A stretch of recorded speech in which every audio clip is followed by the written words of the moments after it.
Hello and welcome to our channel solo tales. और आज की हमारी मूवी का नाम है विटनेस।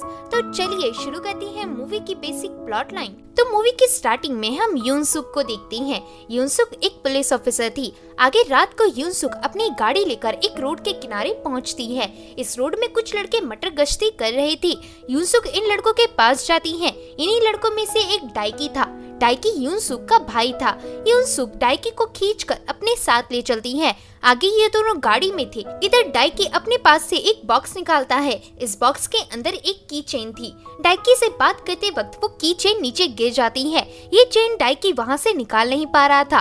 तब यूनसुक उस चेन को निकालने की कोशिश करती है। यूनसुक जैसे ही वो चेन पकड़कर ऊपर देखती है तो सामने एक ट्रक खड़ी थी। यूनसुक घबराकर गाड़ी टर्न कर देती है और तभी यूनसुक की गाड़ी ड्रम से टकराकर पलट जाती है। ये एक काफी बड़ा एक्सीडेंट था। ट्रक ड्राइवर वहां आकर गाड़ी के अंदर से यूनसुक को खींचकर बाहर निकालता है। यूनसुक जब होश में आती है तो उसे कुछ साफ दिखाई नहीं दे रहा था। यूनसुक कहती है डाइकी अंदर है। तभी इधर गाड़ी से पेट्रोल लीक होने के कारण गाड़ी में आग लग जाती है। इसे देखकर ट्रक का ड्राइवर वहां से भाग जाता है। वहीं यूनसुक डाइकी का नाम लेती है। इधर गाड़ी में डाइकी का पाँव फंस गया था। वहीं यूनसुक को कुछ दिखाई नहीं दे रहा था। तभी अचानक से वो गाड़ी ब्लास्ट हो जाती है। वहीं यूनसुक को महसूस हो जाता है कि अब डाइकी नहीं रहा। आगे 3 साल बाद हम यूनसुक को फिर से देखते हैं। यूनसुक अब अपने कुत्ते बड़ी के साथ रहती थी। आगे यूनसुक अपने लैपटॉप में काम करती है। असल में यूनसुक ने एक ऐसा एआई फिट कर रखा था जिससे वो कुछ भी टाइप करती थी तो उसके वॉवल्स उसे सुनाई देते थे। तभी वहाँ पर यूनसुक की मॉम जेन आ जाती है। जेन शॉपिंग करके लौटी थी। जेन कोट उतारते हुए कहती है कल मेरी छुट्टी है, क्यों ना हम डाइकी के ग्रेवयार्ड को देखने चले। तो इसे सुन यूनसुक कोई जवाब नहीं देती। फिर अगले दिन बड़ी और यूनसुक जेन के ग्रेव की तरफ जाती हैं। इधर जेन यूनसुक को डाइकी के ग्रेव की तरफ ले जा रही थी, लेकिन यूनसुक डाइकी के ग्रेवयार्ड में जाने से मना कर देती है। तब जेन यूनसुक को समझाती है वो बस एक एक्सीडेंट था, उसमें तुम्हारी कोई गलती नहीं थी। यूनसुक कहती है काश उस एक्सीडेंट में मैं मर जाती, मैं अभी घर जा रही हूँ। ऐसा बोलकर यूनसुक जाने लगती है। जेन कहती है ये जगह काफी दूर है, तुम अकेले नहीं जा सकती। लेकिन यूनसुक अपनी मॉम की बात नहीं सुनती और वहाँ से चली जाती है। फिर धीरे धीरे समय बीतता है और फिर रात हो जाती है। यूनसुक मैप सुनते हुए आगे बढ़ रही थी। तभी यूनसुक के बगल से एक गाड़ी गुजरती है और फिर यूनसुक को उस गाड़ी के एकदम से ब्रेक लगने की आवाज आती है। यूनसुक को लगता है कि वहाँ कोई एक्सीडेंट हुआ है, इसलिए यूनसुक अपने कुत्ते के साथ उस तरफ भागने लगती है। इधर यूनसुक देख नहीं सकती थी, लेकिन उसका सिक्स सेंस काफी कमाल का था। यूनसुक समझ जाती है कि आगे की तरफ एक गाड़ी है। उस गाड़ी का रेडियो ऑन है। यूनसुक उस गाड़ी के पास जाकर मदद के लिए आवाज लगाती है। तभी कार की बैक सीट से एक लड़की की आवाज आती है। वो लड़की हेल्प मांग रही थी। अब इतने में ही उस कार का ड्राइवर आ जाता है। ड्राइवर समझ गया था कि यूनसुक अंधी है, इसलिए ड्राइवर गाड़ी में बैठ जाता है। तभी यूनसुक उस लड़की से उसका नाम पूछती है और वो लड़की चिल्लाती हुई रीसा नाम बताती है और इतने में ही ड्राइवर गाड़ी लेकर चला जाता है। आगे यूनसुक ये सारा हादसा डिटेक्टिव किम और डिटेक्टिव हान को बताती है। यूनसुक कहती है उस गाड़ी में किडनैपर रीसा नाम की लड़की को किडनैप करके ले जा रहा था। रीसा की आवाज एक टीनेजर जैसी थी, इसलिए उसकी उम्र ज्यादा नहीं होगी। उस किडनैपर की गाड़ी में शराब की गंदी स्मेल भी आ रही थी। तो इस बात पर डिटेक्टिव हान को यकीन नहीं होता क्योंकि यूनसुक एक अंधी थी। लेकिन यूनसुक कहती है इस बात का एक और विटनेस है। असल में किडनैपर की गाड़ी एक स्केटबोर्ड वाले बंदे से टकराई थी, जिस कारण किडनैपर को गाड़ी रोकनी पड़ी थी। इस बीच उस किडनैपर और स्केटबोर्ड वाले बंदे में बातचीत हुई थी, जिसके बारे में सिर्फ वही बता सकता है। तो इसे सुन ऑफिसर किम हान की तरफ देखती हैं। अगले सीन में हमें अफेयर ब्यूरो दिखाया जाता है। यहाँ पर हान रीसा का नाम डालकर उसकी एज सिलेक्ट करके उसकी मिसिंग रिपोर्ट सर्च करता है, लेकिन यहाँ पर 0 रिजल्ट फाउंड आता है। इसे देखकर हान अपनी चेयर से खड़ा होता है और अपने चीफ के पास जाकर उन्हें बताता है कि रीसा नाम की कोई लड़की नहीं मिली। चीफ कहता है फिर तुम आसपास के स्केट पार्क में जाकर उस स्केट बोर्डर की तलाश करो। चीफ आगे कहता है लेकिन इस केस में तुम अकेले नहीं होगे, बल्कि ऑफिसर किमूरा भी तुम्हारे साथ जाएंगे। तब किमूरा थोड़ा मना करता है, लेकिन अंत में वो मान जाता है। आगे ये दोनों स्केटिंग पार्क में जाते हैं। इधर एक लड़का इन्वेस्टिगेशन के लिए मान जाता है। इंस्पेक्टर हान कहते हैं क्या कल आप में से कोई स्केट बोर्डर 5:30 से पहले यहाँ से चला गया था। तो इसे सुन वो लड़का हारुकी का नाम लेता है और सामने की तरफ इशारा करता है। हारुकी वहीं स्केटिंग कर रहा था। नेक्स्ट सीन में हारुकी को इन्वेस्टिगेशन रूम में लाया जाता है। इंस्पेक्टर हारुकी से उस किडनैपर का चेहरा पूछता है। हारुकी कहता है उस आदमी ने अपना चेहरा हैट, मास्क और ग्लास लगाकर कवर कर रखा था। किमुरा पूछता है उसने तुमसे किस बारे में बात की थी। हारुकी कहता है उसने मुझे बस सावधान रहने को कहा था और फिर वो वहाँ से चला गया। किमुरा कहता है क्या उस वक्त बैक सीट में कोई लड़की बैठी हुई थी, तो हारुकी इस पर मना कर देता है। किमुरा पूछता है शायद आपने गाड़ी अच्छे से नहीं देखी होगी। हारुकी कहता है मैंने उस वक्त गाड़ी को अच्छे से देखा था, उस गाड़ी में कोई भी नहीं था। किमुरा कहता है क्या उस गाड़ी में शराब की बोतल रखी हुई थी, पर हारुकी इस पर भी मना करता है। हारुकी ने गाड़ी में कोई भी शराब की बोतल नहीं देखी थी। फिर इसके बाद ऑफिसर हान और किमुरा इस बारे में बात करते हैं। हान कहता है मैंने यूनसुक की फाइल पढ़ी थी, यूनसुक का दिमागी इलाज चल रहा है और मैंने सुना है कि ज्यादा स्ट्रेस लेने की वजह से दिमाग में हेलुसिनेशन होने लगती हैं। शायद ये सब यूनसुक का हेलुसिनेशन था। तो इस पर किमुरा एग्री होता है और ये केस इधर ही रुक जाता है। अगले दिन यूनसुक की मॉम ये सारी बातें यूनसुक को बताती हैं। इसे सुन यूनसुक गुस्सा करने लगती है क्योंकि उसने खुद उस लड़की की आवाज सुनी थी। अगले सीन में हम हारुकी को स्केटिंग करता हुआ देखते हैं, जिसे देखकर साफ पता चल रहा था कि इसे किसी बॉडी डबल ने किया है। हारुकी स्केटिंग करके पार्क जाता है। तभी हारुकी का एक दोस्त इशारा करके बताता है यूनसुक उसका वेट कर रही है। आगे यूनसुक हारुकी को सारी बात बताकर कहती है उस किडनैपर ने तुमसे क्या बात की थी, पर हारुकी इस बारे में बात करने को इंटरेस्टेड नहीं था। हारुकी कहता है मुझे याद नहीं। यूनसुक कहती है हमारे पास टाइम नहीं है। ऑलमोस्ट 70% अगवा होने वाले विक्टिम्स को 72 घंटे के अंदर मार दिया जाता है। उस विक्टिम को भी किडनैपर कभी भी मार सकता है और सिर्फ तुम्हारी थोड़ी सी मदद ही ऐसा होने से रोक सकती है। तो इसे सुन हारुकी वापस आकर बैठ जाता है। हारुकी कहता है उसने मुझे बस इतना कहा था कि आज मैं कोई प्रॉब्लम नहीं चाहता। ऐसा बोलकर उसने मुझे कुछ पैसे दिए थे। यूनसुक कहती है वो पैसे एविडेंस हो सकती हैं। ऐसा कहकर यूनसुक वो पैसे मांगती है तो हारुकी अपने पर्स से निकालकर यूनसुक को किडनैपर का दिया हुआ नोट देता है। हारुकी आगे कहता है पर मैं एक बात पर श्योर हूँ, उस गाड़ी में कोई और नहीं था। यूनसुक कहती है ऐसा भी हो सकता है कि तुम उस लड़की को देख नहीं पाए हो। जरूर उस किडनैपर ने लड़की को धक्का देकर बैक सीट की डिक्की की तरफ फेंक दिया होगा। ऐसा बोलकर यूनसुक अपनी सीट के पीछे जाती है और वहीं पर लेट जाती है। इस पर्सपेक्टिव से यूनसुक दिख नहीं रही थी। इसे देखकर हारुकी समझ जाता है कि उसके साथ क्या हुआ था। यूनसुक कहती है उस किडनैपर ने रेडियो ऑन कर रखा था ताकि तुम लड़की की आवाज ना सुन पाओ, लेकिन मैं उस गाड़ी के एकदम नजदीक थी इसलिए मुझे उस लड़की की आवाज सुनाई दे गई। तो इसे सुन हारुकी वहाँ से जाने लगता है। तब यूनसुक कहती है तुम्हें कुछ भी पता चले तो मुझे जरूर कांटेक्ट करना। फिर हम किमुरा को शू पॉलिश करता हुआ देखते हैं। तभी किमुरा के पास एक ऑफिसर आता है। ऑफिसर कहता है मैंने एक अंधे विटनेस के बारे में सुना है जो आपके पास आई थी। किमुरा कहता है हाँ, लेकिन उस विटनेस का बयान गलत निकला। तब ऑफिसर कहता है वो विटनेस मेरी कलीग थी। इसे सुन किमुरा हैरान हो जाता है। नेक्स्ट सीन में किमुरा यूनसुक की फाइल निकालता है। इसमें लिखा था कि एक कार एक्सीडेंट के बाद उसका भाई मर गया और वो अंधी हो गई, इसलिए यूनसुक ने पुलिस फोर्स छोड़ दी।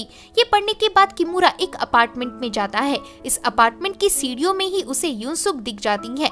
आगे यूनसुक किमुरा को वो नोट देती है और इन नोट की जांच कराने को कहती है। तभी वहाँ पर हान आकर कहता है हम तुम पर विश्वास नहीं कर सकते, क्या पता तुम्हें हेलुसिनेशन हो। यूनसुक कहती है तुम 6 फुट के हो, तुम्हारी उम्र 40 के करीब है और तुमने लंच में पोर्क खाया था। इसे सुन हान अपना मुंह बंद कर लेता है और सभी चुप रह जाते हैं। इसके बाद यूनसुक अपने कुत्ते को लेकर वहाँ से चली जाती है। वहीं किमुरा इस केस को फिर से शुरू करता है। फिर सीन हारुकी पर आता है। हारुकी एक होटल में वर्कर था। हारुकी को अचानक से फ्लैशबैक याद आता है कि किस तरह उसका किडनैपर की गाड़ी के साथ एक्सीडेंट हुआ था और फिर किडनैपर ने बाहर आकर उसे पैसे दिए थे।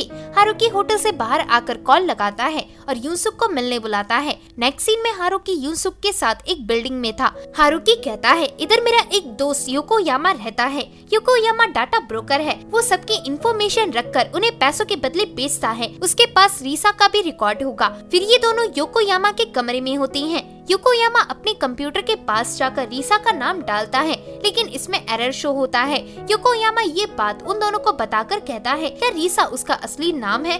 यूनसुक कहती है तुम्हारा मतलब क्या है। योकोयामा कहता है ये उसका निकनेम भी तो हो सकता है। ऐसा बोलकर योकोयामा सेक्स वर्कर की वेबसाइट में क्लिक करके उसमें रीसा का नाम डालता है। इस नाम से 3 प्रोफाइल्स थी, इसमें से एक ही लड़की अपने टीनेज में थी। इस लड़की ने अपने पेज में एक इंट्रोडक्शन वीडियो भी डाल रखा था। योकोयामा वीडियो पर क्लिक करता है। वीडियो में रीसा कह रही थी, मुझे बड़े लोगों के साथ टाइम स्पेंड करना अच्छा लगता है। इस आवाज को यूनसुक पहचान जाती है। यूनसुक के हिसाब से यही असली रीसा थी। अगले सीन में यूनसुक उस वेबसाइट के मैनेजर से बात कर रही थी। वहीं हारुकी खिड़की से झांककर कुछ प्रोस्टिट्यूट को देख रहा था। इनमें से एक प्रोस्टिट्यूट उदास लग रही थी। इधर मैनेजर कहता है, रीसा को काम छोड़े हुए बहुत टाइम हो गया है।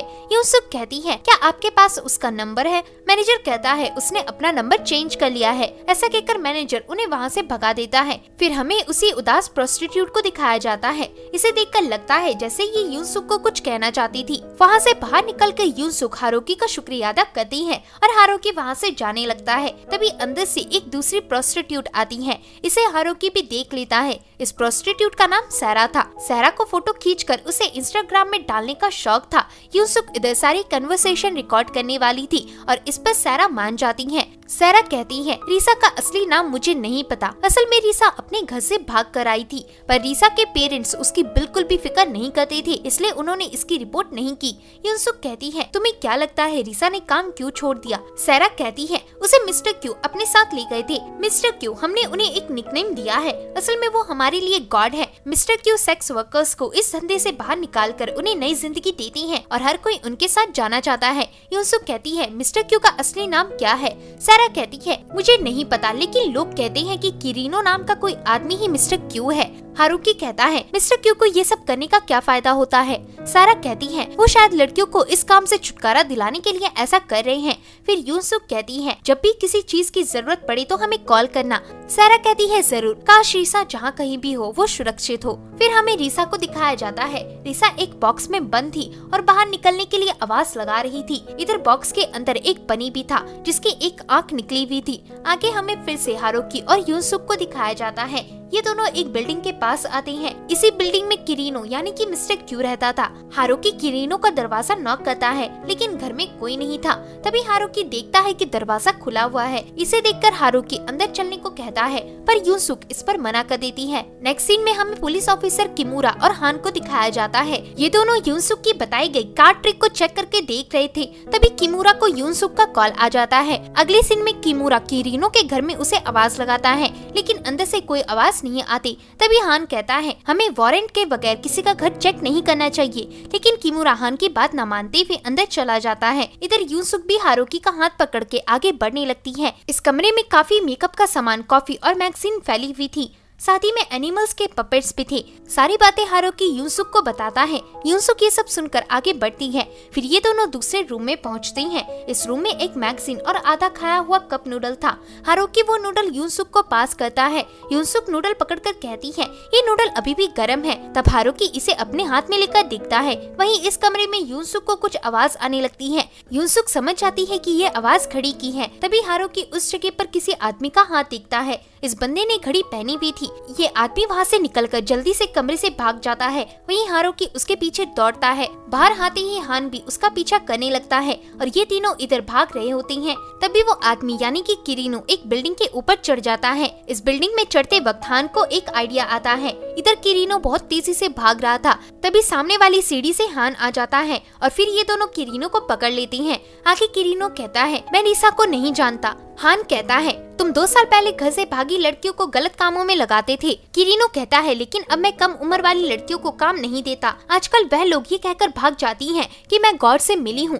इस तरह की नॉनसेंस बातें आजकल के लोग बहुत ज्यादा कर रही हैं। तब यूनसुक मिस्टर क्यू का नाम लेती है। किरीनो कहता है, हाँ मिस्टर क्यू, वह लोग यही नाम बताकर काम से बच निकलती हैं। और अजीब बात ये है कि किसी को नहीं पता मिस्टर क्यू कौन है, इसलिए मुझे ये सब झूठ लगता है। यूनसुक कहती है, क्या तुम खुद मिस्टर क्यू नहीं हो? किरीनो कहता है, तुम ऐसा सोच भी कैसे सकती हो? क्यों अगर असल में होगा तो वो कोई अमीर बंदा होगा। तभी सीन रीसा पर आता है। रीसा की नजर डमी के पास पड़े हुए पाइप पर जाती है। असल में ये पाइप सांस लेने के लिए बनाई गई थी। रीसा पाइप के होज से झांकती है तो उसे एक दूसरी लड़की दिखाई देती है जो कि उसी की तरह किडनैप थी।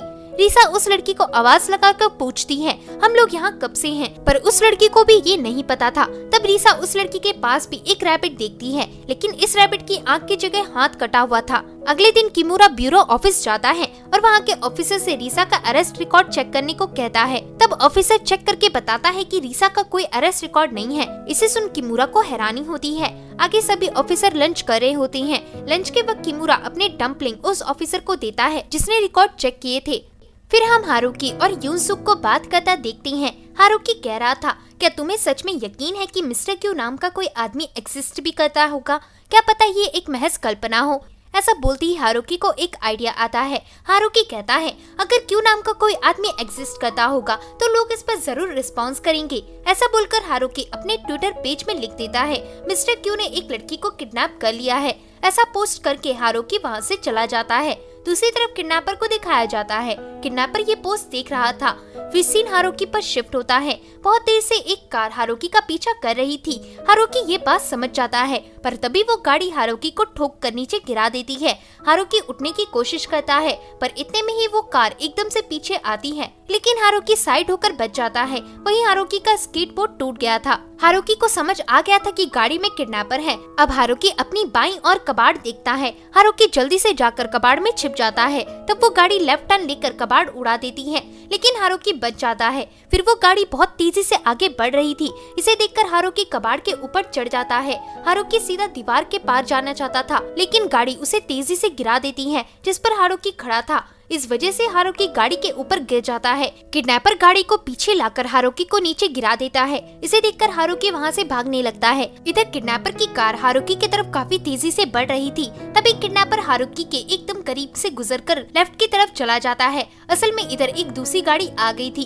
जिससे हारुकी बाल बाल बच गया था। फिर सीन दोबारा से रिसा पर आता है। रिसा उस लड़की से बात करने की कोशिश कर रही थी, लेकिन वो लड़की कोई जवाब नहीं दे रही थी। तभी रिसा को उस जगह किसी की इयररिंग मिलती है। रिसा पूछती है, क्या यहाँ मुझसे पहले भी कोई था? वो लड़की कहती है, हाँ, पर उसे मार दिया गया। उसने मुझे बताया था कि उसके पहले भी यहाँ पर कोई और लड़की थी। असल में कोई आदमी हमें एक एक करके मार देता है और उन्हें दूसरी लड़कियों से रिप्लेस करता है। ऐसा बोलकर वो लड़की रोने लगती है। तभी वहाँ पर बॉक्स खुलता है। इसे देखकर वो लड़की घबरा जाती है, लेकिन वो किलर उस लड़की को लेकर चला जाता है। इधर रिसा को उस लड़की की चिल्लाने की आवाज आ रही थी, लेकिन एकदम से आवाज आना बंद हो जाती है। ये सब देखकर रिसा रोने लगती है, क्योंकि बहुत जल्द उसकी बारी आने वाली थी। फिर हमें यूनसुक को दिखाते हैं। यूनसुक हारुकी से मिलने जाती है। दरअसल उस हादसे के बाद से हारुकी बेड में था। हारुकी बताता है, उस आदमी ने पहले की तरह ही मास्क और हैट पहन रखी थी, लेकिन अच्छी बात ये है कि मैंने इस बार उसकी गाड़ी का नंबर प्लेट देख लिया था। तब हान हारुकी के पास वो नंबर प्लेट लिख लेता है। हान इस नंबर को वेरीफाई करेगा। हारुकी कहता है, शायद मैं पुलिस की और हेल्प कर सकता हूँ, लेकिन यूनसुक कहती है, तुम्हें अब इस मामले से दूर रहना चाहिए क्योंकि तुम्हारी जान को खतरा है। इस बात पर हारुकी और यूनसुक की बहस हो जाती है, जिस बीच हारुकी थोड़ा रूडली बात करता है। इसे सुनकर यूनसुक वहाँ से चली जाती है। फिर इसके कुछ समय बाद ऑफिसर किमुरा हारुकी को बताती है, यूनसुक बचपन से ही अंधी नहीं थी, बल्कि उसके भाई के एक्सीडेंट के बाद वो अंधी हुई है। तो इसे सुन हारुकी को बुरा लगता है। अगले दिन हमें शीरो नाम के एक आदमी की रिपोर्ट दिखाई जाती है। असल में वो गाड़ी शीरो के नाम से रजिस्टर्ड थी। साथ ही शीरो को 2 साल पहले लड़कियां स्मगल करते हुए पकड़ा गया था। आगे ये दोनों शीरो के घर जाते हैं। घर में हान की नजर एक डेड बॉडी पर जाती है। दरअसल ये बॉडी शीरो की थी। शीरो ने ड्रग का ओवरडोज कर लिया था। हान बैकअप बुलाने वहाँ से चला जाता है। वहीं किमुरा उस घर से बाहर निकलकर आसपास की चीजों को देखने लगता है। तभी किमुरा की नजर कचड़ों के ढेर पर जाती है। इस कचड़े के पास एक कुत्ता बहुत देर से भौंक रहा था। किमुरा को ये थोड़ा अजीब लगता है। फिर किमुरा पास जाकर देखता है तो उसे छोटा सा बाल नजर आता है, पर असल में वहाँ पर किसी लड़की का पूरा सर था। इसे देखकर किमुरा हान को आवाज लगाता है। फिर कुछ देर बाद वहाँ पर पुलिस की पूरी टीम आ जाती है। इधर से पुलिस वालों को 4 लड़कियों की डेड बॉडी मिलती है। इन सभी बॉडीज का कोई न कोई पार्ट मिसिंग था। अगले दिन कॉन्फ्रेंस मीटिंग होती है। इस मीटिंग में चीफ बताता है, जिन लड़कियों का मर्डर हुआ है उनमें से किसी की भी आइडेंटिटी पता नहीं चली है। इस केस में हमारे पास सिर्फ एक सस्पेक्ट है और वो है शीरो नाम का ये आदमी। शायद शीरो ने लड़कियों का मर्डर करके खुद ड्रग के ओवरडोज से मर गया हो। अब ये कॉन्फ्रेंस यहीं खत्म हो जाती है। आगे किमुरा यूनसुक से पर्सनली बात करता है। यूनसुक कहती है, मुझे नहीं लगता कि शीरो किलर होगा, क्योंकि किलर इतना केयरलेस नहीं है। हो सकता है कि असली किलर ने शीरो की गाड़ी चुराकर हारुकी पर हमला किया हो। अगर शीरो के फिंगरप्रिंट नोट वाले आदमी से मैच नहीं हुए तो समझ जाइए कि किलर कोई और है। किमुरा कहता है मैं फिंगरप्रिंट की जांच कराऊंगा। फिर कुछ दिनों बाद एक और मीटिंग होती है। इधर चीफ कहता है किलर के फिंगरप्रिंट शीरो से मैच हो गए हैं, इसका मतलब है कि उन 4 लड़कियों को मारने वाला शीरो ही है।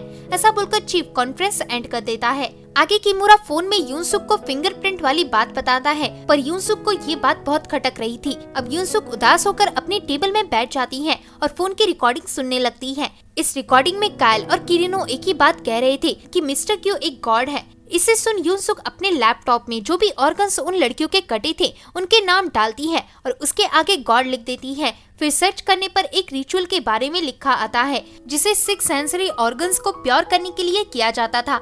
अगले दिन यूनसुक को किमुरा का कॉल आता है। यूनसुक जापान के एक टेम्पल में आई थी। यूनसुक कहती है इस टेम्पल के मॉन्क्स का कहना है कि इंसान के अंदर उसके 6 सेंस होती हैं, जिस कारण उसे लालच घेर लेती है। लेकिन कोई इंसान अपने इन्हीं सेंसेस से सुनने, देखने, स्मेल और विचार करने की शक्ति खो देता है तो उसे लालच से रेस्क्यू किया जा सकता है। किमुरा रेस्क्यू वर्ड सुनकर कहता है। यूनसुक आगे कहती है अभी हमें 4 बॉडीज मिली हैं और क्योंकि इंसानों में 6 सेंसरीज ऑर्गन्स होती हैं, इसलिए अभी भी 2 मर्डर्स और होंगे।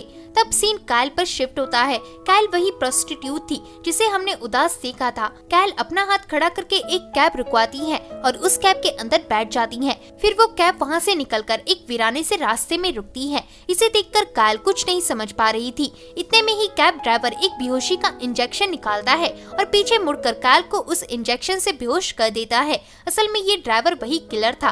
किलर कायल को उठाकर डिक्की की तरफ डाल देता है और आगे वाली सीट से उसे छिपा लेता है। किलर ने ऐसा ही पिछली विक्टिम के साथ भी किया था। फिर किलर वहाँ से चला जाता है। आगे किलर कायल को उस बॉक्स के अंदर डाल देता है। इस बॉक्स के मॉन्की का सर नहीं था। दूसरे बॉक्स से रीसा ये सब देख लेती है और उसे समझ आ जाता है कि वही अगली शिकार होने वाली है। फिर सीन किमुरा पर शिफ्ट होता है। किमुरा उस रिचुअल से रिलेटेड पुरानी फाइल्स चेक कर रहा था। तभी हान को एक फाइल मिलती है। इस फाइल में मुजरिम ने पकड़े जाने पर बयान दिया था कि वो किसी तरह का रिचुअल कर रहा था। इस किलर का नाम पार्क था और इसे पूरी जिंदगी जेल की सजा हुई थी। ये 15 साल पुराना केस है। किमुरा कहता है ये कैसे पकड़ा गया था। हान कहता है एक विटनेस की वजह से। तब चीफ कहता है इस किलर के मर्डर करने का पैटर्न भी एग्जैक्ट सेम था। इसे सुन किमुरा उस किलर की फाइल देखता है। ये किलर भी ऑर्गन्स को अलग अलग करके मर्डर किया करता था। हान चेक करके बताता है कि ये केस मिस्टर तकाशी का था। इसे सुन किमुरा कहता है मुझे उनसे मिलना होगा। अगले दिन किमुरा मिस्टर तकाशी के घर जाता है। तकाशी अब रिटायर्ड हो चुके थे।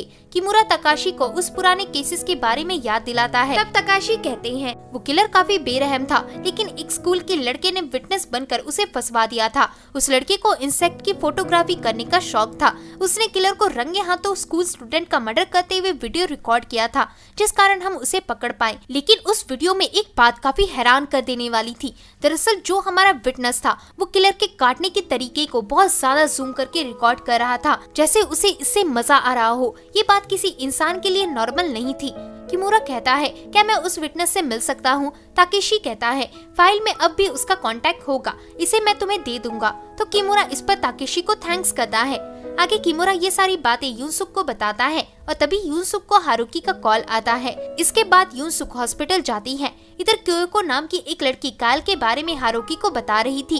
क्योको कहती है कायल अपने घर से भागकर यहाँ आई थी, जिस कारण उसे ये काम करना पड़ा। लेकिन कुछ समय पहले ही कायल की किसी आदमी से मुलाकात हुई। यूनसुक कहती है कायल के घर वालों का क्या हुआ। क्योको कहती है कायल के पेरेंट्स कायल पर ज्यादा ध्यान नहीं देते थे, उन्हें कायल के जाने से भी कोई फर्क नहीं पड़ा। इसे सुन यूनसुक को कुछ याद आता है। आगे यूनसुक अपना रिकॉर्डर देखती है तो उसमें सारा ने भी रीसा के लिए सेम यही सेंटेंस बोले थे। सारा ने कहा था कि रीसा के पेरेंट्स उस पर ध्यान नहीं देते थे और न ही उसकी फिक्र करते थे। तभी यूनसुक को किमुरा का कॉल आता है। किमुरा यूनसुक का शुक्रिया अदा करते हुए कहता है जिस लड़की की तुम तलाश कर रही थी वैसी ही जानी पहचानी हमें एक बॉडी मिली है और रीसा की मॉम उस बॉडी को आइडेंटिफाई करने के लिए आई हुई है। यूनसुक पूछती है क्या रीसा के पेरेंट्स ने मिसिंग रिपोर्ट की थी। किमुरा कहता है नहीं। यूनसुक कहती है मुझे पता था। अगले सीन में यूनसुक किमुरा से गाड़ी में मिलती है। यूनसुक कहती है अगर किलर किसी ऐसे का मर्डर करता जो कि अपनी फैमिली के साथ रहता है तो उसकी फैमिली उसकी मिसिंग रिपोर्ट जरूर कराती और वो रिपोर्ट पूरे जापान में शेयर होती, जिस कारण किलर को ज्यादा टाइम नहीं मिलता। इसलिए किलर ने ऐसी लड़कियों का मर्डर किया जो कि घर से दूर थी और जिनके पेरेंट्स केयरलेस थे। ऐसा कहकर यूनसुक किमुरा को वो दोनों रिकॉर्ड सुनाती है। इसे सुन किमुरा कहता है अगर भागी हुई लड़कियों की मिसिंग रिपोर्ट नहीं हुई तो उस किलर को कैसे पता चला कि लड़कियां घर से भागी हुई हैं? इस बारे में कोई आम आदमी नहीं जान सकता, जरूर किलर कोई पुलिस ऑफिसर है। फिर सीन रीसा पर शिफ्ट होता है। किलर रीसा को उठाकर उस बॉक्स से बाहर ले आता है। तभी रीसा किलर को मारकर वहाँ से भाग जाती है। रीसा भागते हुए हॉल के दरवाजे तक पहुँचती है पर ये दरवाजा बंद था। इसे देखकर रीसा पर्दे की तरफ जाती है लेकिन इस घर में कोई खिड़की नहीं थी। फिर रीसा एक दरवाजा खोलती है और दरवाजा खुलते ही डर जाती है। असल में इस कमरे में कुछ प्लेट्स थे जिनके ऊपर नाक, कान और हाथ थे। वहीं 2 प्लेट्स अभी खाली थे। तभी वहाँ पर किलर आता है और रीसा को घसीट कर ले जाता है। अगले दिन किमुरा अरेस्ट होने वाली प्रोस्टिट्यूट में से रीसा का नाम चेक कर रहा था लेकिन रीसा को कोई इंस्पेक्टर ने अरेस्ट नहीं किया था। किमुरा कहता है आप जुबलिन फाइल में ढूंढिए। तब इंस्पेक्टर जुबलिन फाइल निकालता है। दूसरी तरफ हम हारुकी और यूनसुक को देखते हैं। यूनसुक हारुकी को फिंगरप्रिंट्स के बारे में बताती है। हारुकी कहता है इसका मतलब शीरो ही किलर है। तब यूनसुक कुछ सोचते हुए कहती है हो सकता है कि किसी ने सबूत के साथ छेड़छाड़ की हो लेकिन ऐसा सिर्फ एक पुलिस वाला ही कर सकता है। इस बात के ज्यादा चांसेस हैं कि किलर एक इंस्पेक्टर है। तभी सीन किमुरा पर आता है। ऑफिसर कहता है तुम्हें इन रिकॉर्ड्स के इंचार्ज शिन से बात करनी चाहिए। शिन ही ये सब संभालता है और खास बात ये है कि तुम उससे पहले भी मिल चुके हो। तुमने उसे चेकिंग के बदले डम्पलिंग्स भी दिए थे। ये सुनते ही किमुरा को ताकेशी का कॉल आ जाता है। ताकेशी कहता है तुम जिस विटनेस को ढूंढ रहे थे अब वो एक पुलिस ऑफिसर है और उसका नाम शिन है। इसे सुनते ही किमुरा पीछे मुड़कर शिन का एड्रेस मांगता है। आगे किमुरा शिन के पार्किंग लॉट में पहुंचकर शिन की कार चेक करने लगता है। इधर शिन की कार में डेंट था। तभी वहाँ पर शिन आ जाता है। यहाँ किमुरा शिन को सरेंडर करने की धमकी देता है। तब शिन कहता है अगले विक्टिम की बॉडी मेरे कार में है, जल्दी जाओ वरना वो मर जाएगी। इसे सुन किमुरा डिक्की के पास जाता है लेकिन तभी शिन किमुरा को मार देता है। इसका मतलब शिन ही असली किलर था। तभी शिन को मैसेज की आवाज आती है और शिन किमुरा का फोन निकाल कर देखता है तो यूनसुक ने किमुरा को मैसेज किया हुआ था कि वो उनसे स्टेशन में मिलेगी। नेक्स्ट सीन में हम यूनसुक को देखते हैं। यूनसुक अपने कुत्ते के साथ स्टेशन में वेट कर रही थी। तभी वहाँ पर शिन आता है। शिन कहता है किमुरा सर ने आपको लाने मुझे भेजा है। तो यूनसुक शिन के साथ जाने को तैयार हो जाती है। रास्ते में चलते वक्त शिन को ट्रैफिक पर रुकना पड़ता है। तभी गाड़ी से यूनसुक को शराब की स्मेल आती है तो शिन कहता है मेरी एंटिक फॉक्स स्प्रे की स्मेल शराब जैसी है। इसे सुन यूनसुक को याद आ जाता है कि उसने किलर की भी गाड़ी से शराब की स्मेल सूंघी थी। अब शिन अंडरग्राउंड में गाड़ी रोकता है। शिन कहता है मैंने गलत टर्न ले लिया है तो मुझे मैप चेक करना होगा। ऐसा बोलकर शिन इंजेक्शन में बेहोशी की दवा भरने लगता है। ये आवाज धीरे धीरे यूनसुक को सुनाई दे रही थी। फिर शिन जैसे ही यूनसुक को इंजेक्शन लगाने जाता है वैसे ही यूनसुक को शिन की गाड़ी की आवाज आ जाती है जिससे यूनसुक को समझ आ जाता है और वो गाड़ी से उतरकर अपने कुत्ते के साथ भागने लगती है। बाहर आकर यूनसुक चिल्लाकर आवाज लगाती है लेकिन आसपास कोई नहीं था। तब यूनसुक अपना फोन निकालकर हारुकी को कॉल करती है और अपना कैमरा दूसरी तरफ टर्न करती है। जब हारुकी कैमरा जूम करता है तो उसे किलर उसके पीछे दिखाई देता है। हारुकी कहता है लेफ्ट साइड में सबवे है, वहाँ तुम किसी की हेल्प मांग सकती हो।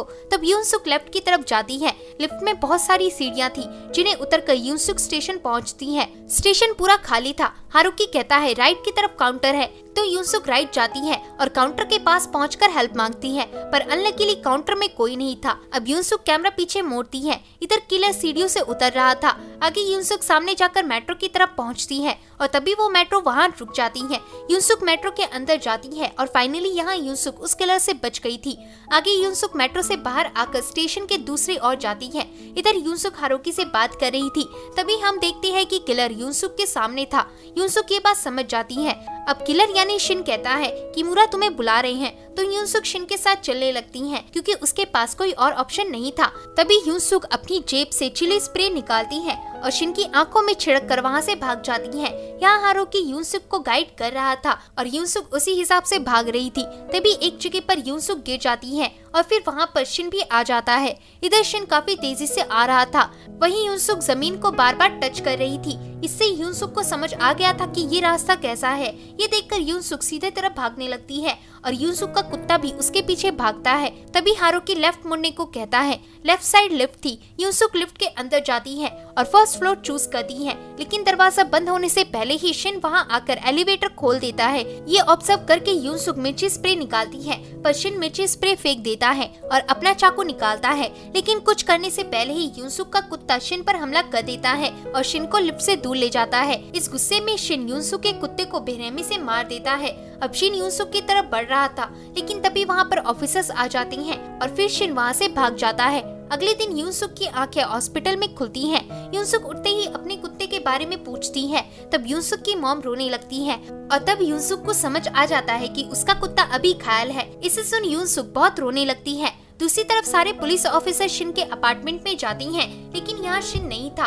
तभी एक ऑफिसर को अंधेरे में एक लैपटॉप मिलता है। ऑफिसर उस लैपटॉप को ऑन करता है और बाकी ऑफिसर्स को बुलाता है। इस लैपटॉप में शिन किस तरह से लड़कियों को काट रहा था, ये सब उसने रिकॉर्ड कर रखा था ताकि वो उसे बार बार देख सके। अब शिन फिर से हॉस्पिटल पर आता है। इधर यूनसुक बिल्कुल मायूस हो चुकी थी और उसे शिन को पकड़ने में कोई इंटरेस्ट नहीं था। तब हारुकी आकर कहता है, तुम इस तरह छोड़ नहीं सकती, तुम्हें पता है कि तुम अब भी एक लड़की का कत्ल होने से बचा सकती हो। ये सब सुनकर यूनसुक कोई रिस्पांस नहीं करती। अगले सीन में हम ऑफिसर्स को देख पाती हैं। इनमें से किसी को पता नहीं चल रहा था कि शिन कहाँ गया। तभी हमें डिटेक्टिव हान को दिखाया जाता है, जो यूनसुक का वेट कर रहे थे। फिर वहाँ पर हारुकी यूनसुक को लेकर आता है। यूनसुक वो जगह जानती थी जहाँ पर शिन गया होगा। आगे ये तीनों गाड़ी में होती हैं। यूनसुक को लग रहा था कि शिन वहीं गया होगा जहाँ 15 साल पहले इसी तरह का मर्डर किया गया था। इधर हारुकी उस घर का ऑनलाइन ब्लूप्रिंट निकाल लेता है और इसे यूनसुक को समझाता है। फिर गाड़ी उस घर के सामने आकर रुकती है। ये घर बंद था, लेकिन फिर भी यहाँ की लाइट्स ऑन थी। फिर ये तीनों गाड़ी से बाहर आती हैं। हान बैकअप टीम को इस जगह का इन्फॉर्म करता है और बताता है कि यहाँ सस्पेक्ट की गाड़ी भी है। बैकअप टीम कहती है कि हम आ रहे हैं, तब तक उस घर के अंदर मत जाना। लेकिन हान ये इन्फॉर्मेशन मिलने के बाद हारुकी और यूनसुक को गाड़ी में रहने को कहता है और खुद घर के अंदर चला जाता है। अंदर हान आहिस्ता से बढ़कर एक डाइनिंग रूम में पहुँचता है। डाइनिंग रूम में कोई बैठा हुआ था। हान आगे जाकर देखता है तो ये किमूरा की डेड बॉडी थी। तभी पीछे से शिन हान पर हमला कर देता है और इसी बीच हान की गन गिर जाती है और शिन हान को अपने खंजर से मार डालता है। बाहर ये सारी आवाज हारुकी को आती है। हारुकी देखने जाता है। तभी यूनसुक उसे भी अपने साथ ले चलने को कहती है। फिर ये दोनों उस घर के अंदर जाती हैं। यहाँ ये दोनों भी डाइनिंग हॉल में पहुँचती हैं। तभी इधर इन दोनों को भी किमूरा की लाश मिलती है। तभी हारुकी पीछे की तरफ देखता है। इधर हान की भी डेड बॉडी थी। इसे सुन यूनसुक घबरा जाती है। तभी हारुकी को नीचे से हान की गन मिलती है। यूनसुक कहती है कि इसे मुझे दो, मैं पुलिस ऑफिसर रह चुकी हूँ। तो हारुकी उसे गन दे देता है। यूनसुक कहती है अब हमें उस लड़की को बचाना होगा। आगे हारुकी यूनसुक को ऊपर लेकर जाता है और फिर ये दोनों अलग अलग जाने लगती हैं। जाते वक्त यूनसुक हर जगह हारुकी के डिस्क्रिप्शन से मैच करके देख रही थी। हारुकी ने बताया था कि इस जगह एक सीढ़ी होगी, लेकिन रियलिटी में यहाँ पर एक कबर्ड था। ये बात यूनसुक हारुकी को बताती है तो हारुकी उस कबर्ड को घिसकाकर देखता है। इस कबर्ड के उस तरफ सीढ़ियाँ थी। फिर ये दोनों सीढ़ियाँ उतरकर बेसमेंट की तरफ पहुँचती हैं। बेसमेंट से किसी लड़की की आवाज आ रही थी। हारुकी और यूनसुक उस जगह को खोलती हैं। तभी इन्हें एक लड़की मिलती है। इस लड़की का नाम कायल था। यूनसुक कायल से रीसा के बारे में पूछती है। कायल कहती है कि उसे किलक घसीट कर कहीं ले गया है। अब ये दोनों कायल को वहाँ से बाहर निकालते हैं। तभी इनका सामना शिन से हो जाता है। हारुकी शिन को पकड़ लेता है। वहीं यूनसुक कायल को बाहर ले जाने लगती है। इधर शिन हारुकी पर भारी पड़ने लगता है। शिन हारुकी को मारने ही वाला था, लेकिन अभी उसे उन दोनों को भी पकड़ना था, इसलिए शिन उसे घायल करके छोड़ देता है। दूसरी तरफ यूनसुक एक बर्तन में पानी भरती है और किसी तरह ओवन को ढूंढकर उसका वायर स्विच में लगा देती है। इधर शिन यूनसुक की तरफ तेजी से बढ़ रहा था। तभी यूनसुक बर्तन का पानी लेकर स्विच में फेंक देती है, जिस कारण पूरे घर में शॉर्ट सर्किट हो जाता है और अंधेरा हो जाता है। अंधेरे में यूनसुक हारुकी के पास जाती है। आगे यूनसुक और हारुकी एक कमरे में होती हैं। तभी यूनसुक के बैग से एक चेन गिर जाती है। इस चेन से काफी आवाज आई थी। अब शिन भी उन दोनों की तरफ जाने लगता है। इधर यूनसुक कहती है तुम्हें कायल का ख्याल रखना होगा, वो यहाँ से बाहर है, तब तक मैं रीसा को ढूंढती हूँ। ऐसा बोलकर यूनसुक निकल जाती है। फिर कुछ देर बाद शिन अचानक से यूनसुक के पीछे आ जाता है और यूनसुक को पकड़कर मारने लगता है। अब शिन यूनसुक पर खंजर अड़ाकर कहता है मैं तुम्हारी आंखें निकाल लूंगा, वैसे भी तुम्हें इनकी कोई जरूरत नहीं। यूनसुक कहती है तो तुम इस तरह से लड़कियों को रेस्क्यू करते हो। शिन कहता है मैं पुलिस ऑफिसर बना ताकि लोगों की लाश देख सकूं। वैसे मैंने सुना है कि तुम्हारा भाई मर गया है। हम दोनों बिल्कुल सेम है, हमारी सिचुएशन एक जैसी है। हम दोनों ने ही इस दुनिया से उम्मीद खो दी है। यूनसुक कहती है नहीं, मैं तुम्हारी तुम्हारी जैसी नहीं हूँ। ऐसा कहकर यूनसुक शिन को पकड़कर उसे फेंक देती है, जिससे शिन के सर पर चोट लग जाती है। आगे यूनसुक थोड़ी दूर जाकर नीचे अपना चेन रख देती है और बाथरूम के अंदर जाती है। इस बाथरूम में रीसा बंधी हुई थी। यूनसुक रीसा के पास जाती है और उसका टेप खोलती है। तभी इतने में ही शिन को होश आ जाता है और शिन उठकर बाथरूम की तरफ जाता है। इधर यूनसुक उसी का वेट कर रही थी। शिन चुपके से आहिस्ता आहिस्ता यूनसुक की तरफ बढ़ रहा था,